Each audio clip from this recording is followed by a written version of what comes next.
Un, dos, tres. Buenas tardes. Quiero agradecer infinitamente a la Sociedad Venezolana de Gastroenterología, al doctor Beitía, su presidente, a todo el comité organizador de este importante evento, la deferencia al haberme invitado para participar con ustedes. Desde mi país les enviamos un saludo afectuoso, lleno del cariño de siempre, y la invitación que me han hecho en el día de hoy eh, es para que hablemos sobre síndrome de intestino irritable. Y he querido decir síndrome de intestino irritable en tiempos de COVID y después del COVID, porque son patologías muy importantes y que van a coexistir durante un tiempo. Trataremos de desarrollar todo esto dentro de la conferencia.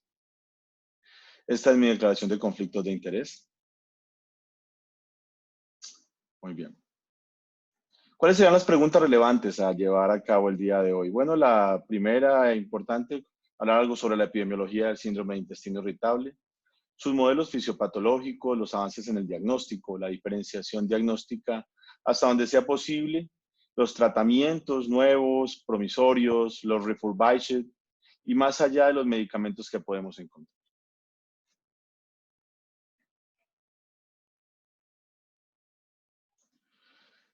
Todas las enfermedades comienzan en el intestino y Hipócrates lo tenía absolutamente claro con sus teorías eh, eh, tan conocidas, el médico más importante de la historia. Pero en cuanto al intestino irritable, quizá lo más importante que se ha hecho en la historia, en mi humilde concepto, es la evolución hasta Roma. Y esto ha llevado a pensar que estas estrategias permiten realmente abordar enfermedades digestivas funcionales de una manera mucho más directa, mucho más objetiva y evidentemente basados en la evidencia. Tenemos que decir que el 10 al 15% de las consultas a primer nivel de atención corresponden a síndrome de intestino irritable. Y nosotros los gastroenterólogos, hasta el 50% de nuestra consulta tiene que ver con ello. En Estados Unidos se producen más de 2.6 millones de consultas al año y los costos entre indirectos y directos asociados a esta patología son aproximadamente de 20 billones de dólares. De la misma manera, tenemos que decir que entre el 5 y el 10% de la población mundial padece de esta patología, que es el más común de los trastornos del eje intestino-cerebro y desde que se estableció esto podemos diferenciar entre los diferentes trastornos. En Gran Bretaña se van al año en solo la atención de intestino irritable, costos directos 200 millones de libras esterlinas, pero hay datos recientes que nos muestran que en Europa se gastan más o menos 8 billones de euros en costos directos e indirectos. Y en China, 123 billones de yuanes al año para su atención. Cuando estábamos antes de Roma 3, teníamos algunos datos importantes. Colombia y Sudamérica tenían algunas informaciones que nos permitían evaluarlas. Podríamos decir entonces que teníamos incluso entre el 15 y el 20% de prevalencia en ese momento.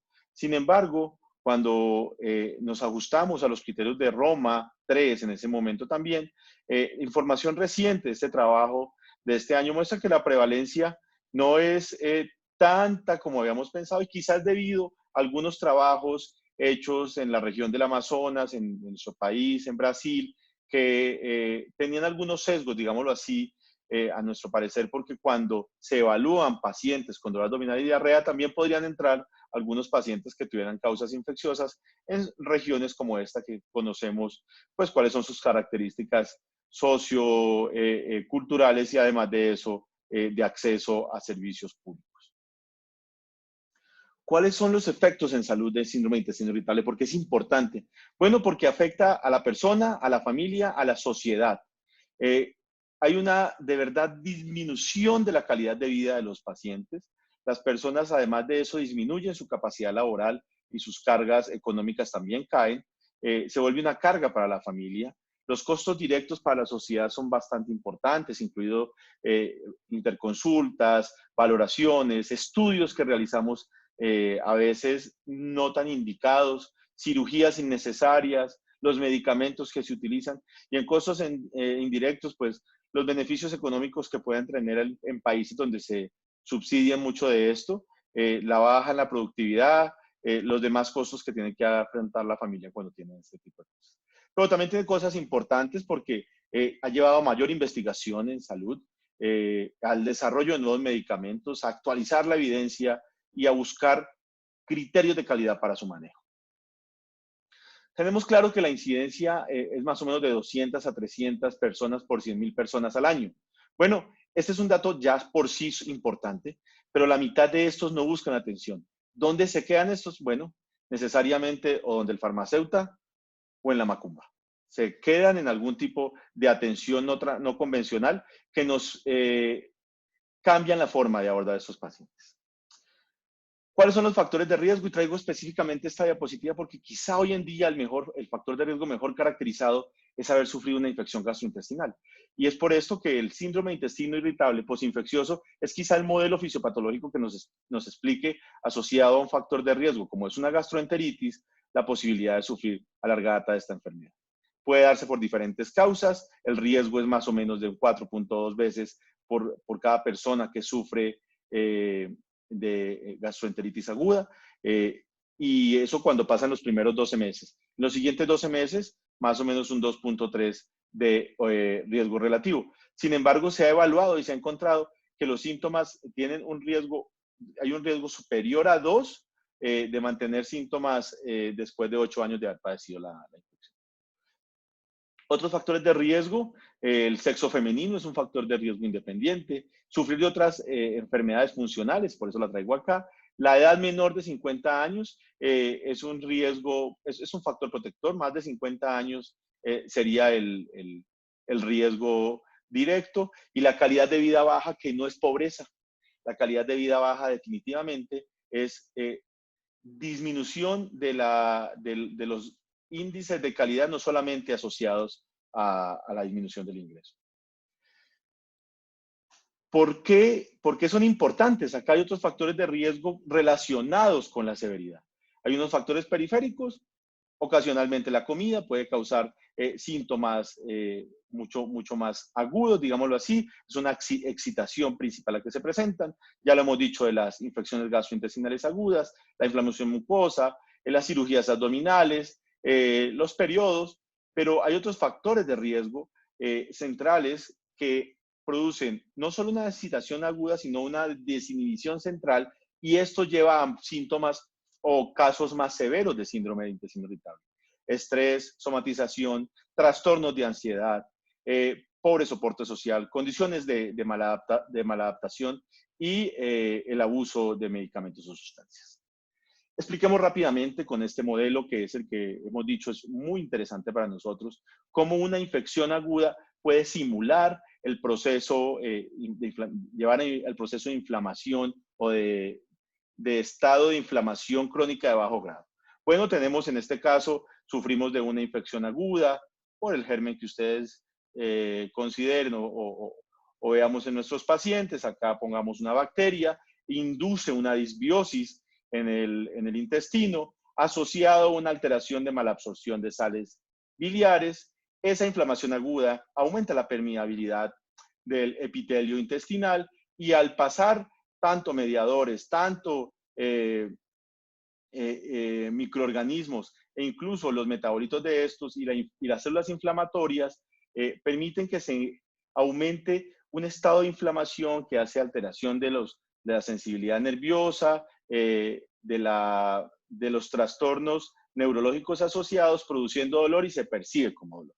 Bueno, pero si esa infección se presenta en una persona que tenga predisposición genética, con una enteritis severa, que sea mujer o con factores psicosociales o psicológicos ya mencionados, ese estado de infección aguda que ya pasó va a mantener una disbiosis ya per se, persiste la permeabilidad epitelial y se produce un estado de inflamación crónica de bajo grado que hace modificaciones en este microambiente, terminando por el aumento de los trastornos sensoriales o sensitivos que terminan produciendo, asociado a alguna otra patología, síntomas similares a síndrome de intestino irritable. En esta diapositiva, un poco más reciente, podemos ver de manera integrada esto. En el sistema nervioso central hay cambios en las regiones que controlan la sensación, el despertar emocional, el dolor y las vías modulatorias del dolor y las sensaciones. Con pacientes que presentan infecciones bacterianas, que tienen predisposición genética, que tienen factores psicosociales y hay varias mutaciones o incluso algunas predicciones genéticas o alteraciones genéticas que pueden tener algún lugar y que todavía están en proceso de estudio y caracterización, terminan asociados a una disbiosis, a una alteración en la absorción de sales biliares, produciendo todo el proceso de permeabilidad incrementada con la alteración en el microambiente, moviendo así toda la sensación neurológica presente y terminando dándose esa sensación o ese trastorno, esa alteración en el eje intestino-cerebro que termina manifestándose con los síntomas de dolor en el síndrome de intestino irritable. ¿Por qué traigo esta diapositiva? Porque quizá nosotros tenemos que ser los pilares asociados a la calidad. ¿Qué dice? ¿Cuáles son los pilares de la calidad en atención de intestino irritable? Bueno, haga un buen diagnóstico y para eso contamos con Roma 4. Realice las pruebas necesarias, las que necesite.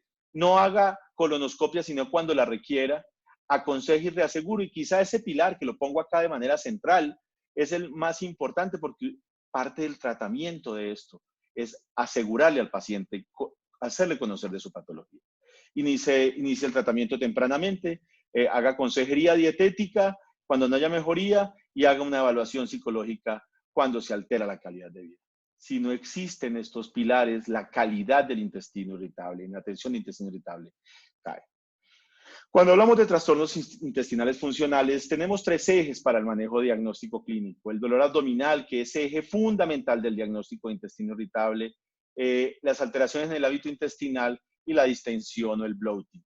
Bueno, este cuadro es muy importante para mí, lo pongo en mis diapositivas, porque con esto quiero hacer entender a los colegas, a mis alumnos, a la gente en particular, algunos pacientes lo ven, que el intestino irritable se media por la presencia de dolor. Es por eso que en este eje, cuando hablamos de más dolor, el síntoma predominante es el dolor, estamos hablando más de intestino irritable.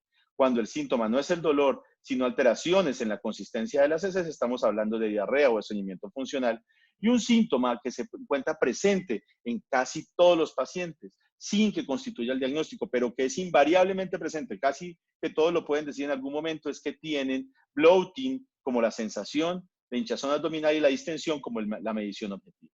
Entonces, cuando decimos cuál es el eje del diagnóstico de síndrome de intestino irritable, sin duda alguna, el síndrome de intestino irritable debe evaluarse bajo el contexto de la presencia de dolor. De la misma manera, hay unos criterios de cronicidad, por lo menos 6 meses desde la aparición de los síntomas, actividad con síntomas presentes en los últimos 3 meses y frecuencia al menos una vez por semana de presentación de los síntomas. Y estos son los trastornos intestinales funcionales, de los cuales pues el intestino irritable es el principal, pero es muy importante entender adicionalmente que hay otros síntomas, unos síndromes funcionales y además de estos el estreñimiento inducido por opiáceos. ¿Cómo se diagnostica? Bueno, Roma 4 nos trajo unas modificaciones en el diagnóstico, un dolor abdominal recurrente, en promedio al menos un día por semana en los últimos 3 meses, asociado con 2 o más de los siguientes, que se relaciona con la defecación, que se asocia con un cambio en la frecuencia de las deposiciones y que se asocia con un cambio en la forma o consistencia de las deposiciones. ¿Dónde podemos actuar en síndrome de intestino irritable? Bueno, por fortuna tenemos diferente arsenal terapéutico cada vez más para actuar en diferentes puntos. En la sensibilidad visceral, en la motilidad, en la secreción, en la activación inmune, en las funciones de barrera y especialmente también en la microbiota intestinal. Y es así como podemos encontrar diferentes grupos de medicamentos, algunos novedosos, actuando incluso con prokinéticos, analgésicos, secretagogos, antibióticos, probióticos, y vamos a tratar de desarrollar esto paso a paso. Esta diapositiva que a mí me da pena presentar por lo cargada, pero que me parece fundamental para conocerla y para entender que tenemos diferentes síntomas que tratar, que debemos buscar medicamentos que nos ayuden o intervenciones que nos ayuden a tratarla de manera explícita, de manera específica, y que estos son la diarrea, el estreñimiento cuando se presenta y el dolor abdominal. En Colombia hemos realizado un esfuerzo. En este momento estamos actualizando nuestra guía de práctica clínica para el manejo del síndrome de intestino irritable y empezamos, esta guía la tenemos pues prevista. Yo soy el coordinador, el chairman del grupo para la actualización de la guía, para presentarla el año entrante. Y claro, evidentemente nos encantaría poder compartirla con ustedes. Empecemos por las intervenciones más sencillas. Dieta. Bueno, todos sabemos que la dieta aquí ha mostrado las mejores intervenciones es la dieta baja en FODMAP. FODMAP, que son carbohidratos, oligosacáridos, disacáridos, monosacáridos y polioles fermentables, que afectan negativamente la flora y que son fermentables rápidamente por los microorganismos del intestino. ¿Cuándo se necesita utilizar? Bueno, es una intervención útil en las primeras 4 semanas. Nuestra intervención no puede quedarse en, señor, siga haciendo dieta, o señora, siga haciendo dieta. Pero sí se ha visto que cuando se hace una dieta baja en FODMAP, se disminuyen síntomas como el bloating, se disminuye el dolor abdominal, tanto en intestino irritable con predominio de diarrea como en intestino irritable con estreñimiento. Recientemente, y uno lo oye en todo lado, los pacientes le preguntan, doctor, ¿y por qué no una dieta baja en gluten? Bueno, aunque no hay evidencia que lo soporte y cada vez hay mayor preocupación porque la dieta baja en gluten puede llevar a que los pacientes tengan algunas consecuencias nutricionales importantes, sí se puede pensar en que en los pacientes, según algunos trabajos recientes que se han publicado, que las dietas bajas en trigo o en gluten servirían en aquellos pacientes con intestino irritable, pero que tengan anticuerpos antigladínicos positivos. Pero la pregunta ¿será que es enfermedad celíaca? ¿Será que es una intolerancia al gluten? Bueno, al parecer habría que completar todo el esquema de estudio, pero sí funcionaría en este estudio que les presentamos acá. Este es el esquema nuestro en el manejo de la aproximación. Queremos ir síntoma por síntoma. En intestino irritable con diarrea. Bueno, rifaximina es un antibiótico de pobre absorción, casi nula absorción, dependiente de características para actuar en el intestino, que nos ha mostrado por diferentes trabajos su importancia, que ha cambiado la forma de enfrentar el intestino irritable con diarrea y la aproximación al bloating, al sobrecrecimiento bacteriano del intestino delgado. Bueno, los estudios clásicos, Target 1 y 2, mostraron que todas las variables se afectaban positivamente por el uso de rifaximina. ¿Cuál es el problema de rifaximina? Que pierde su efectividad con dosis como las que nos proponen en los seguimientos y por eso quizá necesitemos hacer retratamientos para estos pacientes. En cuanto a antidiarreicos, el único antidiarreico que, digámoslo así, está aceptado en las guías norteamericanas es la loperamida, pero hay otros antidiarreicos que podrían funcionar. Loperamida tiene trabajos de muy larga data que no permiten a estudios metanalíticos ni nada de esto, pero nos podrían decir que primero mejora frente al placebo la consistencia de las heces. ¿Mejorando qué? La consistencia, como lo hemos dicho, disminuyendo la urgencia defecatoria, pero sin afectar el dolor. Y esto es muy importante porque quita el síntoma de diarrea y es absolutamente importante conocer qué es lo que hace. De la misma manera, hemos venido aprendiendo mucho el uso de los antidepresivos tricíclicos, los inhibidores selectivos de la recaptura de serotonina, demostrando que estos medicamentos son medicamentos que tienen utilidad para el manejo de los pacientes en neuromodulación y síntomas que son refractarios al manejo usual o convencional que hemos dado. Cuando el tema es estreñimiento en la presentación de intestino irritable, pues tenemos el polietilenglicol y este estudio ya es un estudio clásico que muestra, bueno, esta gráfica es clarita, ya muestra cómo mejora los movimientos intestinales espontáneos, pero definitivamente no hay nada sobre el disconfort, el dolor abdominal. Luego es muy buena en intestino irritable para mejorar el síntoma de estreñimiento, pero no es un medicamento que nos pueda permitir o actuar en el manejo del dolor. De la misma manera, empezamos a hablar de algunos secretagogos. Lubiprostone, por ejemplo. Bueno, medicamento del cual disponemos en nuestro país, análogo de canales de cloro tipo 2, los activa, permite un aumento de la secreción. Bueno, en el uso de este trabajo, el doctor Drossman se encontró que el uso de 8 microgramos cada 12 horas permitía mejores resultados al momento de intervenir el intestino irritable, mejorando índice global de síntomas y mejorando los movimientos intestinales espontáneos. Hablemos un poco de antiespasmódicos. Bueno, este trabajo me enorgullece, es un trabajo latinoamericano, es un trabajo que se realizó hace algunos años y evaluó diferentes tipos de antiespasmódicos: verina, dicicloveína, iosina, meverina, otilonio, pinaverio, trimebutina y en general.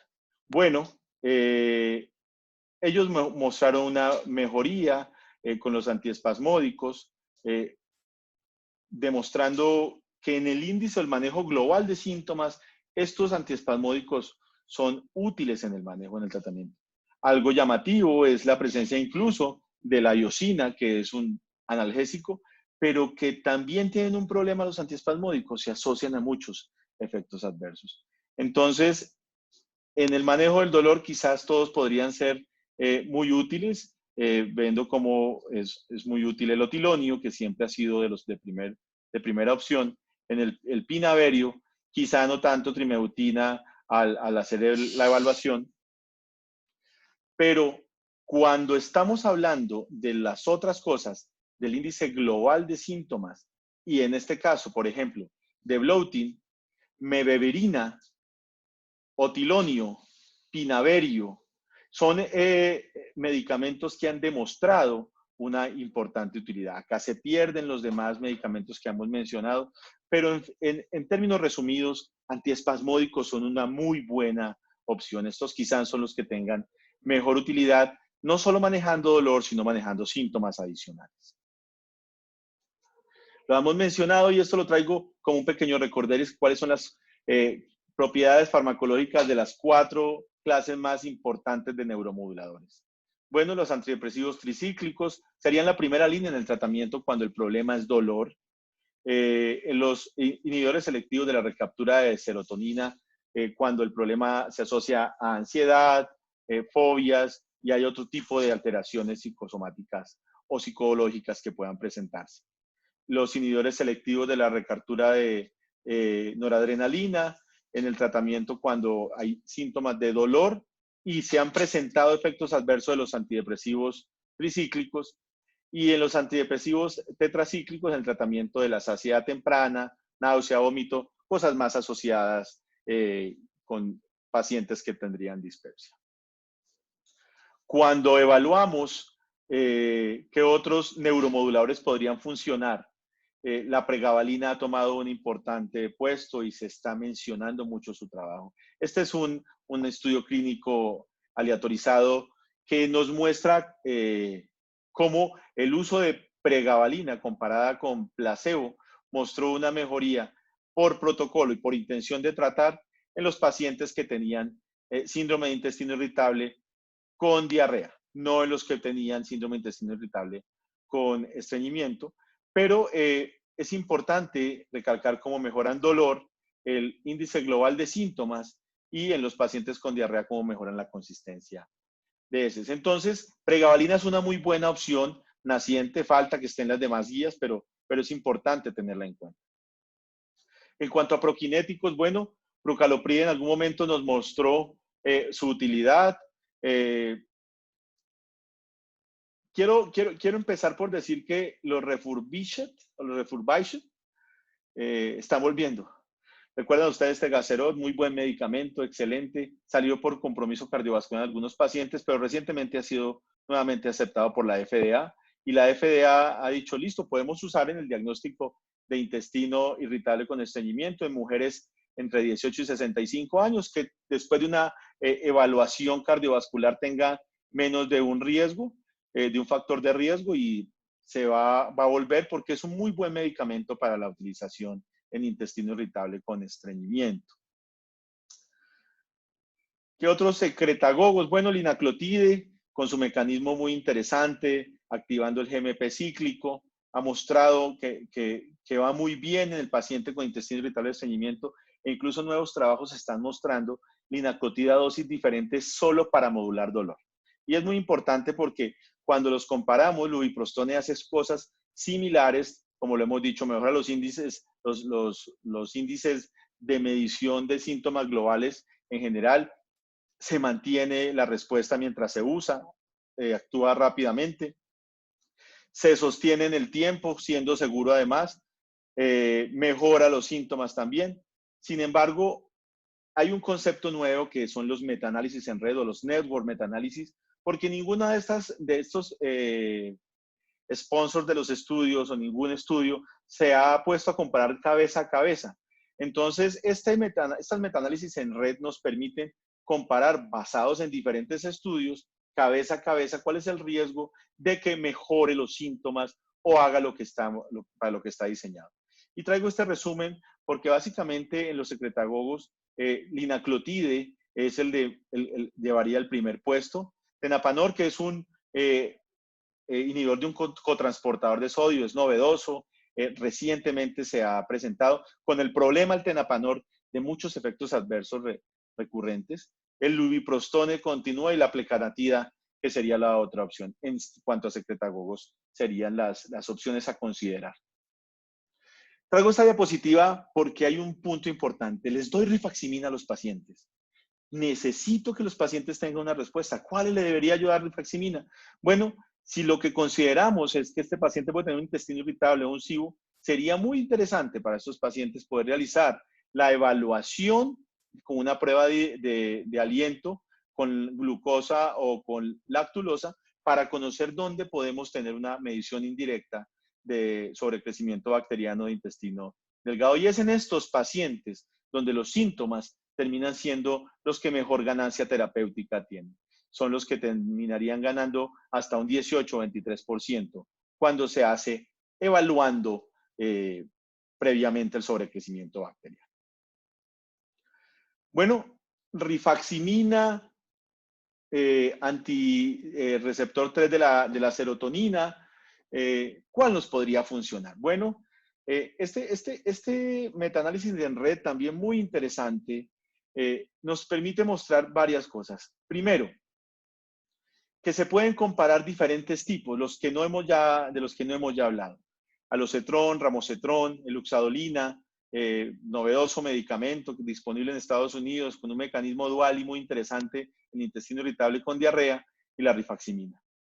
Bueno, en consistencia las heces, rifaximina va adelante, en dolor el ramocetrón, en la mejoría global el alocetrón, y eso termina mostrando esta gráfica final. Esta es la tabla que termina diciendo quién está en la primera casilla, el ganador del tour, quién termina de último. Y finalmente, comparando estos medicamentos entre sí, el alocetrón terminaría teniendo el primer puesto para la mejoría global de síntomas en intestino irritable, seguido del ramocetrón, de la eluxadolina y de la rifaximina.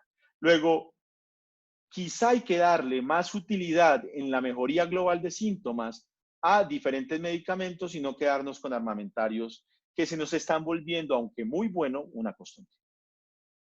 En probióticos, el problema del probiótico es que utilizamos probióticos sin saber para qué es.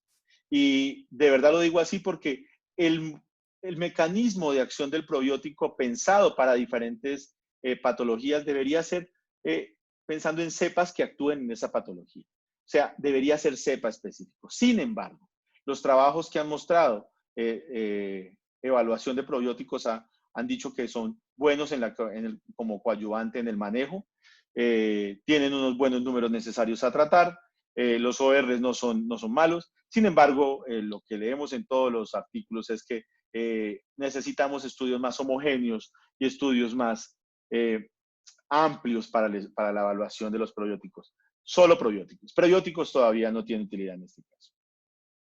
Ni qué decir de trasplante fecal. Se ha intentado el manejo de microbiota con trasplante autólogo de materia fecal o de microbiota, sin mostrar todavía algunos resultados que no sean convincentes para poder definir si estos pacientes tendrían alguna mejoría. Por lo pronto, los metaanálisis no los han mostrado los beneficios del intestino irritable. Siempre me critican que no hablo sino de las cosas de la medicina occidental. Bueno, estas revisiones que se presentan de medicina alternativa, medicina tradicional china, hablando de acupuntura o medicina herbal en el manejo de intestino irritable con diarrea, tienen varias cosas. Lo primero, son altísimos los sesgos. Y aunque ellos seguramente trabajarán en homogenizar mejor estos trabajos, definitivamente los sesgos son muy altos. Pero en esos análisis, con la información que hay, ha mostrado que coadyuvan y pueden favorecer el dolor. Sin embargo, las guías aún no nos apoyan el uso de esto. Finalmente, ¿qué debo decir? Bueno, hay unas terapias de primera línea que están en el centro de nuestro eje, unas terapias de segunda línea y unas terapias en desarrollo. Cuando el problema es estreñimiento, las terapias de primera línea son fibra, psyllium, que es la que tiene la evidencia, y laxantes. Las terapias de segunda línea irán con lubiprostón, linaclotide, plecanatide, tenapanor, agonistas del receptor 4 de la serotonina, y hay unas terapias novedosas, muy interesantes. La misaglifosina, que altera el cotransportador de glucosa, sodio, que se encuentra en el intestino. La que funciona en el túbulo renal, ya lo conocemos, la utilizamos en diabetes, pero esto permitiría, de alguna manera bastante importante, mejorar la consistencia de las heces y permitir heces más laxas y movimientos intestinales más frecuentes. Está el oxidixabat, que es un antagonista de receptores de sales biliares a nivel ileal, y algunos otros medicamentos que son similares a los receptores encontrados en adenomas y que producirían secreción a través de algunas bombas de sodio. Cuando el problema es diarrea y lo tenemos claro, pues hay que utilizar loperamida y antiespasmódicos. La segunda línea serían antidepresivos tricíclicos, antagonistas del receptor de 3 de la serotonina, la rifaximina y la eloxadolina. Y habrían otros en desarrollo como el ácido obeticólico y el tropifexor. Cuando el problema es dolor predominantemente, están los antiespasmódicos, el aceite de menta piperita, los antidepresivos como segunda línea y la pregabalina, y estarían pendientes los medicamentos antagonistas de los receptores de los antihistamínicos H1, el linaclotide dirigido a colon, o sea, el que hemos mencionado solamente para dolor, la olesiderina y el ororinab. Seguramente van a llegar, pero por ahora debemos utilizar lo que tenemos, pero utilizarlo muy bien. Quiero tomarme un minuto para decirles esto. Estos somos nosotros, los trabajadores de la salud. En la pandemia, los trabajadores de la salud han sufrido de insomnio, de ansiedad, de depresión, de síntomas de somatización, de trastornos obsesivos compulsivos, de ansiedades fóbicas. Bueno, estos son los trastornos psicológicos que tiene cualquier paciente que pueda llegar con esa predisposición para tener síndrome de intestino irritable. Ok, este es el mecanismo fisiopatológico que ya ustedes lo han estudiado mucho del SARS-CoV-2 para producir la enfermedad COVID-19. Y esta es parte de lo que pasa también en el sistema digestivo. Quiero llamar la atención sobre esto. El coronavirus en el intestino produce aumento de la permeabilidad, aumento de la inflamación, por eso también de la transmisión y disbiosis. Lo mismo que habíamos hablado en el modelo fisiopatológico de síndrome intestino irritable postinfeccioso. Y llamo la atención sobre esto porque finalmente estos pacientes que sufrieron coronavirus pueden terminar teniendo un síndrome de intestino irritable postinfeccioso. Y ojo que esto es lo que tenemos que empezar a evaluar en adelante. Para llegar a la casa, quiero decirles que el intestino irritable es una patología de verdad, con datos crecientes, que necesitamos calidad de la atención al intestino irritable, que en el diagnóstico menos es más, pero sobre todo asegurar la confianza del paciente. Es un importante crecimiento en la terapéutica en todo tipo, que hay necesidad de ampliar el foco de diagnóstico diferencial en casos difíciles, eso es claro, pero también que el modelo fisiopatológico del síndrome de intestino irritable postinfeccioso tiene mucho en común con el compromiso gastrointestinal por SARS-CoV-2 en mi concepto. ¿O será que es solo el momento y estamos pensando en coronavirus a toda hora? Finalmente, darles las gracias por la atención, pedirles por favor que se sigan cuidando, que no estamos solos y enviarles un saludo afectuoso, cariñoso como siempre, de un pueblo que los quiere como hermanos. Un abrazo para todos y muchas gracias.